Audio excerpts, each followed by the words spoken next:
جو لوگ اپنا مال اللہ کے راستے میں صرف کرتے ہیں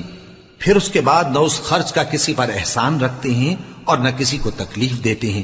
ان کا صلہ ان کے پروردگار کے پاس تیار ہے، اور قیامت کے روز نہ ان کو کچھ خوف ہوگا اور نہ وہ غمگین ہوں گے۔ جس خیرات کے دینے کے بعد لینے والے کو ایذا دی جائے اس سے تو نرم بات کہہ دینی اور درگزر کرنا بہتر ہے، اور اللہ بے نیاز ہے،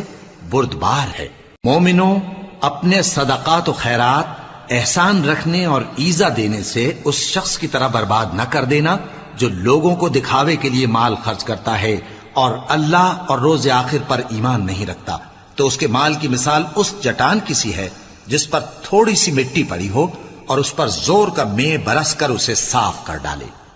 اسی طرح یہ ریاکار لوگ اپنے اعمال کا کچھ بھی صلہ حاصل نہیں کر سکیں گے، اور اللہ ایسے ناشکروں کو